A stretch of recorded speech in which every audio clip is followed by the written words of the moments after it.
안녕하십니까. 조선일보 경제부의 박사기자 방현철입니다. 이 시간은 받으면 많이 버는 방현철 박사의 머니머니입니다. 투자 전략 전문가, 자산 전문가, 그리고 채권가의 고수들을 모시는 시간입니다. 오늘은 한 번 더 장재철 KB국민은행 수석 이코노미스트와 함께 이야기를 나눠보도록 하겠습니다. 안녕하세요.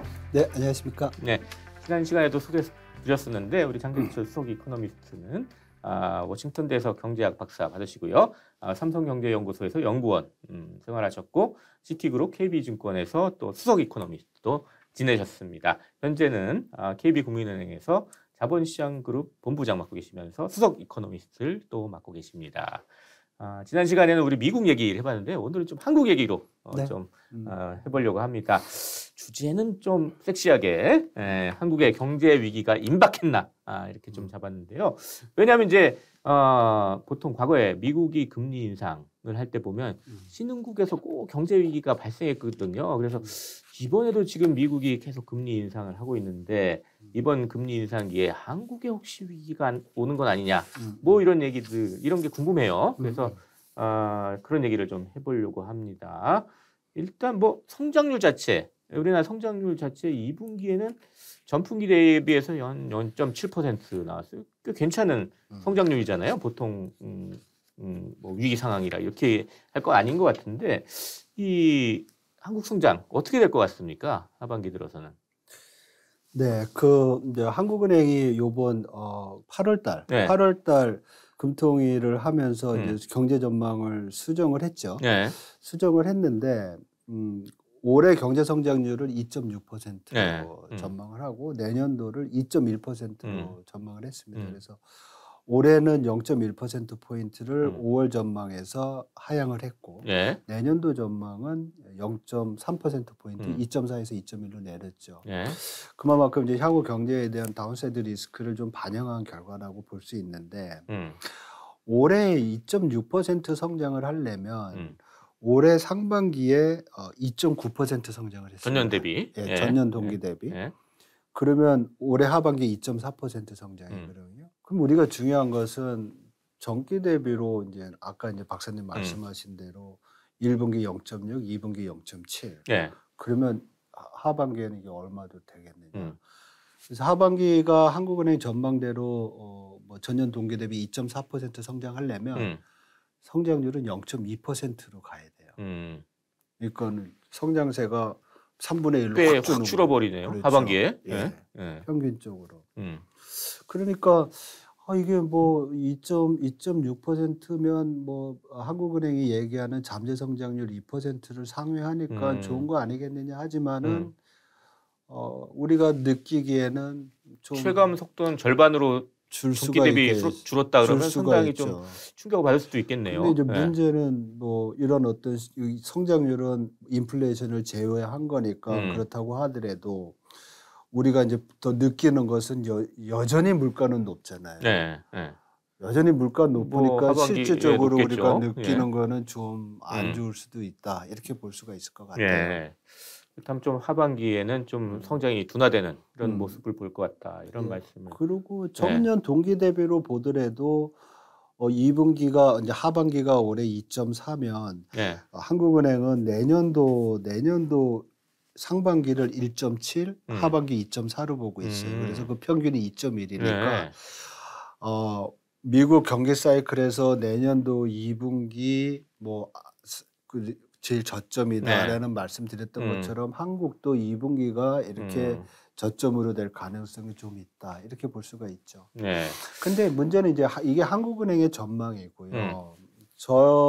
제가 이제 추산을 해보면 올해 전망치는 한국이랑 비슷해요. 2.6 정도 되는데 내년도 전망치가 저는 2.1이 아니라 1.9로 내려갈 거로 봅니다. 그래서 뭐 0.2%포인트가 무슨 상관이냐라고 이제 말씀하실 수는 있을 것 같아요. 그렇지만 말씀드린 대로 전기 대비 성장률로 보면 연간으로 1.9%의 내년 성장률을 만들기 위해서는 내년도 상반기에는 전기 대비로 성장률이 마이너스로 한번 빠질 수도 있다. 이렇게 역성장까지 올 수도 있다. 그러니까 글로벌 경제 환경에 따라서 역성장의 가능성도 우리가 좀 봐야 되지 않느냐 이렇게 좀 볼 수 있을 것 같아요. 대비를 좀 해야 네. 되겠네요. 네네네. 일단 뭐 하는 얘기 하셨으니까 하는 얘기 잠시 좀 해보면요.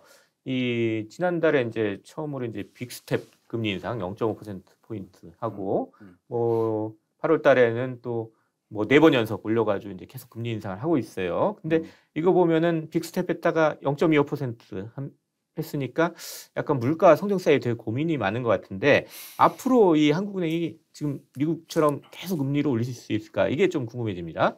어떻게 보십니까? 네, 한국은행 입장에서는 보면 이제 금리 인상 기조를 유지하며 네. 물가에 대한 그 뭐 주의를 하겠다 이렇게 이제 통방문이나 아니면 정책 결정에 이제 선언을 했는데 그렇다고 미국처럼 계속 올릴 수 있느냐? 그렇지는 않은 것 같아요. 왜냐면은 우리가 지금 뭐 미국보다 성장률이 높을 거라고 올해 생각이 되지만. 네. 문제는 절대적인 인플레이션 레벨이 미국은 8%대고 우리는 뭐 그보다 낮잖아요. 5% 지금 예, 전망하고 뭐 있죠. 네. 그러니까 우리가 꼭 그렇게까지 추격을 해갈 필요가 있겠나 이런 생각이 듭니다. 그래서 추가적으로 올린다고 하면 8월 달에 이제 올리고 올해 한 번 내지는 뭐 2번 아니면 하반기에는 뭐 한두 내년 번 정도? 초까지도 예. 추가적으로 한 2번 정도 더 올리는 게 맞지 않나 이런 생각을 좀 해봅니다. 물론 이제 그렇게 되면 이제 박사님 아까 이제 모두에 말씀하셨지만 이 미국 금리 인상기에 달러 강세되고 네. 또 신흥국이랑 금리 역전이라든지 이런 것 때문에 이제 위기 상황에 대한 우려는 있을 수 네. 있겠죠. 금리 역전 얘기 안 할 수가 네. 없는데요. 지금 네. 기준금리 자체가 지금 미국이 지금 뭐 현재는 한 연 2.25에서 2.5%. 요번에 이제 한원이 올려가지고 2.5에서 이제 다시 비슷해졌는데, 근데 미국이 계속 세게 올리면 어차피 이거 한미 기준금리 역전은 거의 가시화될 거라고 보이는데요. 이런 기준금리 역전이 어떤 영향을 좀 미칠까요? 일단 이제 기준금리 역전보다도 시장에서는 되게 이제 우려하는 것이 소위 말해서 이제 시장금리, 네. 국고채금리 같은 만기의 국채금리들이 이게 역전이 됐느냐 안 됐느냐. 뭐 중국은 지금 10년물 금리 역전됐고, 네. 근데 한국은 아직까지 역전 안 됐거든요. 그래서 이런 부분에 대해서는 좀 우리가 좀 구분해서 볼 필요는 있을 것 같아요. 시장하고 기준금리 저기 좀 구분해서 보자. 예. 그래서 그 예를 들면 이제 지난 몇 번의 그 금리 역전이 있었죠. 네. 기간은 뭐 다를 수는 있지만은 그때 과연 뭐 기준금리도 그렇고 아니면 뭐 우리 10년물 금리도 그렇고 시장 역전이 있었을 때 외국인 자본 유출이 있었느냐?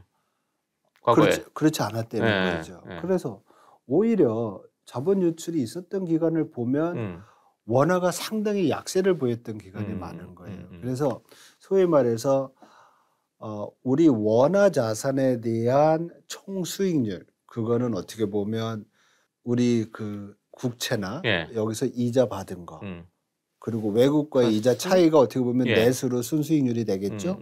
거기다가 환율을 곱하면 이게 이제 어떻게 보면 달러로 컨버팅 되거나 이럴 때 좀 되는 그러니까 외국 사람들이 볼 때는 그냥 우리 금리 플러스 또 환율까지 고려를 해가지고 이제 보는 거죠. 총수익률이 중요한 거죠. 그 금리 자체만이 아니라. 그래서 이 총수익률에 들어가는 이 환율이 변동성이 클 때 자본 유출이 있었다는 거예요. 근데 그러면 지금처럼 달러 원 환율이 1,300원을 넘어가고 뭐 일부에서는 이런 위기가 오면 1,500원이 될 수도 있다고 하는데 이번에 이 달러 원 환율이 이제 올라갔던 것처럼 글로벌 어떤 통화들의 달러 대비 약세는 진짜 말로 글로벌한 현상입니다. 달러가 강세가 됐기 때문에 다른 통화들이 다 약세요. 뭐 예를 들면 유로 환율은 지금 패러티가 깨졌고요. 1달러 1유로라는 패러티가 깨졌죠. 깨졌죠. 지금 0.99 뭐 98 이렇게 내려가고 있고. 그리고 파운드화도 지금 거의 1.1 얼마 돼서 뭐 시티 저 FX 스트래티지스트는 파운드도 패러티가 깨질 수 있다라고 얘기할 정도로 이 달러화가 강세입니다. 원화도 그래서 이러한 다른 나라들 통화랑 비교해서 보면 그렇게 나쁜 그 심하게 약화가 된 게 아니에요. 그러니까 중요한 것은 이 통화가 달러 대비 얼마의 가치를 가지느냐도 중요하지만 네. 우리 원화가 다른 통화 대비 얼마나 또 가치를 가지느냐에도 중요하잖아요. 근데 거기서는 큰 변화가 없었다. 그러니까 만약 원화만 가치가 떨어졌다 그러면 상당히 위기 상황이 올 수 예, 바로 그 있는데 말씀 드리려고 그랬습니다. 예. 그러니까 우리가 그건 아니다, 위기일 이런 때는 말씀이네요. 우리 문제 가지고 예. 원화가 과도하게 유지가 약하게 되니까 사람들이 돈을 뽑아 가지고 다른 데 투자할 수 있는 여건이 있었는데 지금은 뭐 다 이렇게 되니까 그런 우려는 좀 없을 것 같고요. 두 번째로는 예. 신흥시장국의 리스크의 가장 큰 두 가지, 소위 말해서 소버린 리스크의 두 가지 요인은 뭐냐면 정부 부채가 많다든지 네. 아니면 외환보유액이 낮다든지 이런 이슈입니다. 네. 그렇지만 최근에 보면 우리나라 정부 부채는 아직까지 뭐 선진국 대비 양호한 상황이고요. 그리고 외환보유액, 네. 외환보유액도 지금 단기 외채는 늘어나고 있지만은 뭐 4천억 달러 이상을 유지하고 있기 때문에 아직까지는 그 적어도 단기적으로 예, 소위 말해서 뭐 우리가 단기적으로 대외 지불해야 되는 거는 뭐냐면은 경상수지 적자. 네. 근데 우리 아직 경상수지 적자는 아니거든요. 무역수진 적자지만 네.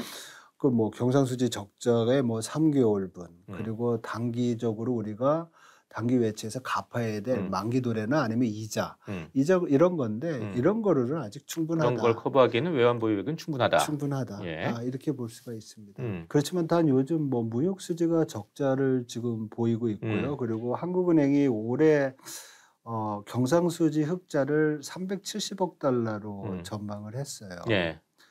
근데 경상수지 흑자가 370억 달러라고 하면 우리가 그냥 통관 기준 무역 수지는 연간으로 적자가 될 가능성을 우리가 배제할 수 없어서 하반기에도 좀 무역은 뭐 이제 달러 베이스 기준으로 했을 때 통관 기준으로는 무역 부분이 좀 부진할 수 있다. 근데 이건 다분히 우리가 수출을 못해서가 아니라 유가가 올라가고 있고 뭐 에너지 가격이 올라간 요인이 가장 크다 이렇게 볼 수 있습니다. 그래서 일단 한미 뭐 기준금리 역전, 뭐 시장금리 역전이 왔다고 해서 당장 무슨 자금 유출이 생기는 건 아닌데 그래도 워치할 부분들은 있다. 이런 정도로 좀 이해하면 되겠네요. 일단. 네, 맞습니다. 예. 그리고 뭐 소위 말해서 외국인의 자본 유출보다는 오히려 우리 개미와 서학개미와 연금이 네. 가져 나가는 돈이 해외 투자가 더 많기 때문에 사실 그런 부분도 좀 고려를 해야 되겠죠. 네. 그래서 뭐 원화 가치 방향도 어느 정도 얘기를 했어요. 결국 달러 강세는 계속되겠죠? 네, 달러 강세는 지금 연준이 계속 매파적인 통화 정책 스탠스를 유지하는 한 강세는 유지는 하겠지만 네. 기조적으로 이게 계속 갈 수 있겠느냐? 그러지는 않을 것 같아요. 왜냐하면 미국도 결국은 내년도 초가 되면 리세션에 빠지게 되고 그런 것들이 좀 반영이 되기 예. 시작을 하면 좀 달러 강세 약화되지 않겠느냐 네. 이렇게 볼 수 있을 것 같습니다. 미국이 이제 뭐 한 내년 연말이나 이제 내년 초 되면 어느 정도 지금 침체에 들어갈 수 있다고 뭐 지난 시간에 좀 말씀하셨는데요. 미국이 침체가 되면 한국도 상당히 영향을 받을 것 같은데 네네. 어떤 정도의 영향을 받을까요? 그 부분에 대해서는 뭐 미국 GDP가 뭐 세계 GDP 한 25% 정도 되니까 미국이 경제 성장률이 뭐 1% 포인트 준다. 그러면 뭐 우리가 미국에 수출하는 거 다 생각을 하면 우리가 대미 수출이 줄게 되고 네. 그렇게 해서 성장률도 줄일 수 있겠죠. 그래서 아주 옛날에 오래전에 뭐 추정을 해보면 미국 1% 포인트 성장률 줄면은 우리나라 뭐 0.2% 포인트 성장률 줄일 거다 이런 얘기를 했는데 그건 이제 다른 조건이 일정할 때 네. 그것만 본 거고요. 그만큼 경기가 우리도 영향을 받을 수 있다는 거겠죠. 네. 그래서 자료를 보면 1972년 이후에 미국과 한국의 경제 침체기를 좀 보여주는 건데 두 개를 좀 비교를 하셨군요. 예. 보면은 미국은 72년 이후에 6번 그리고 한국은 10번의 경기 침체 기간이 있었는데 이 중에서 미국이 경기 침체 6번 있었잖아요. 네. 그러면은 이 6번 중에 4번이 한국의 경기 침체를 가져왔었던 부분이에요. 그러니까 상당히 확률은 높죠. 네. 예, 그래서 한 67%, 70% 됩니다. 그래서 한국 경제도 그만큼 영향을 받을 수밖에 없을 것이다. 네. 그래서 제가 이제 한국은행보다는 좀 더 내년도 성장률을 좀 낮춰보는 그런 근거가 되는 겁니다. 네. 네. 또 하나 최근의 이슈가 이제 전 세계적으로 이제 탈세계화 흐름 이런 게 지금 보이고 있는데 사실 우리나라 이제 수출 의존도, 무역 의존이 상당히 높잖아요. 그러다 보니까 이런 탈세계화 흐름 때문에 또 영향을 받는 게 있을 것 같거든요. 특히 이제 중국과의 관계 설정, 요게 상당히 어려워지는 것 같은데 이런 건 어떻게 좀 진행될까요? 사실 쉽지 않은 문제죠. 쉽지 않죠. 쉽지 않습니다. 왜냐하면 이 한국과 중국과의 관계는 사실 무역적으로는 중국이 뭐 항상 제일 수출 시장이었고 지난 뭐 20년 동안 그런 상황이었고, 그리고 우리 또 수입도 많이 하고 있고요. 네. 이런 상황에서 소위 이제 미중 무역 갈등이 심화가 되고 그게 이제 경제적인 요인에서 이제 정치, 군사적인 요인까지 확대가 되고 있고, 그런 상황에서 이제는 옛날에는 갈등이었는데 이제 중국 배제라는 하나의 미국 주도의 어떤 뭐 세계 질서가 조금 이렇게 그렇죠. 생기고 있죠. 네, 이런 상황에서 한국이 포지션 잡기는 상당히 어려운 거라고 생각을 합니다. 그래서 어떻게 보면 지금 중국 경제가 내수가 상당히 이제 안 좋은 상황입니다. 그래서 네. 대중국 수출 증가율이 지금 한 자릿수 떨어졌어요. 다른 데는 지금 평균이 뭐 14%, 15%인데 네. 우리 총 수출 증가율이 제일 수출 시장이었던 부분이 지금 한 자릿수로 줄었다는 거는 중국이 지금 내수가 상당히 안 좋다는 걸 반영하는 거거든요. 그래서 지금 이런 상황에서 어떻게 보면 중국에 대한 어떤 의존도나 이런 부분들을 좀 많이 줄이거나 다양화할 필요는 있을 것 같아요. 네. 그리고 이것이 미국과 중국과의 어떤 새로운 질서, 아니면 글로벌 경제의 새로운 질서 이외에도 중국 자체가 지금 뭐 10년 이전부터 계속 추진해 왔던 정책이 뭐냐면 수입 대체 노력입니다. 네. 우리나라도 대미 무역 적자가 커지니까 계속 했던 것이 수입 대체. 그러니까 수입하지 않고 우리가 생산해서 만들자.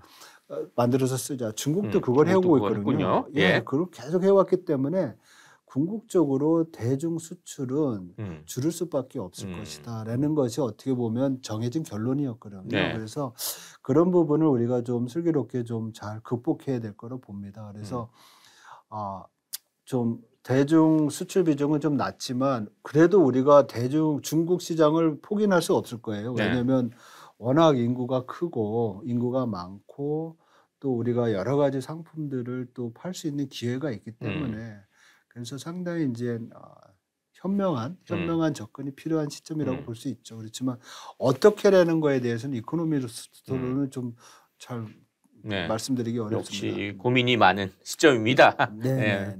국내에도 많은 분들이 고민을 하고 있는 것 같고요. 네. 더군다나 또 중국이랑은 소위 말해서 첨단 부분에 대해서 경쟁을 같이 해야 되기 때문에 이런 부분에 대해서도 상당히 전략적인 접근이 필요하겠죠. 어쨌거나 뭐 중국 경제 현재로서 이제 좀 침체로 가고 있는 쪽이라서 이렇게 수출이 더 확 늘어나거나 이러지는 못할 것 같아요.